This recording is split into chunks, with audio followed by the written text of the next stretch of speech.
Firly Bahuri 100 hari tersangka tanpa ditahan, ICW surati Kapolri. Koalisi Masyarakat Sipil Anti Korupsi mendesak Kapolri turun tangan terkait proses hukum ex-ketua KPK Firly Bahuri. Sebab, hingga kemarin, Firly belum ditangkap oleh Polda Metro Jaya. Meski statusnya sebagai tersangka sudah ditetapkan pada 22 November lalu. Tepat hari ini, Firly sudah ditetapkan tersangka selama 100 hari. Namun, hingga kemarin dia masih melenggang bebas tanpa ditahan. Firly terseret atas dugaan pemerasan yang dilakukannya pada ex-Menteri Pertanian Syahrul Yassin Limpo.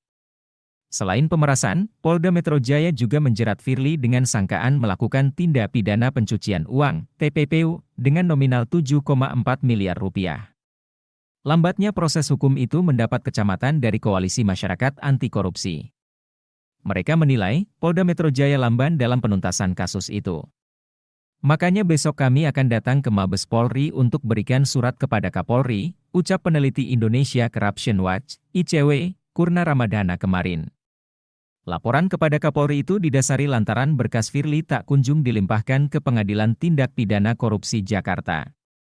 Alih-alih tuntas, pemberkasan hukum Firly masih saja bolak-balik dari Kejaksaan Tinggi DKI Jakarta ke Polda Metro Jaya. Artinya, perlu ada dorongan kepada Polda Metro Jaya segera menuntaskan berkas administrasi itu. Koalisi Masyarakat Anti Korupsi meminta agar Kapolri segera memanggil Kapolda Metro Jaya Irjen Pol Karyoto untuk ditanya soal kendala di lapangan. Lalu, perintahkan segera menuntaskan perkaranya, katanya. Di luar itu, dorongan agar Firly segera ditahan adalah soal kepastian hukum di mata publik. Jangan sampai kasus ini menjadi cibiran di kalangan masyarakat. Lantaran tersangkanya pejabat tinggi, lalu perkaranya dibiarkan menggantung tanpa ada kepastian hukum. Penangkapan dan penahanan Firly secara cepat akan menangkis prasangka publik, paparnya. Kurnia menjabarkan, selama beberapa pemeriksaan oleh Polda Metro Jaya, Firly juga sering tak tertib. Dia tercatat beberapa kali mangkir.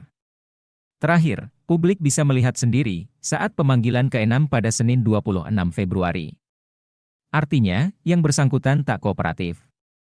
Ex-Wakil Ketua KPK Saud Sitomorang juga termasuk yang gerah perihal tak kunjung ditahannya Firly. Sebab, secara kasus, ex-Ketua KPK itu tak sekali ini berulah. Dia beberapa kali dijatuhi sanksi etik saat menjabat sebagai pimpinan lembaga anti rasuah. Maka, proses perampuan Firly harus menjadi atensi pihak kepolisian. Langkah tegas perlu diambil Korps Bayangkara untuk membangun citra positif. Salah satunya, tentu dengan segera menuntaskan kasus yang melibatkan purnawiran Polri ini.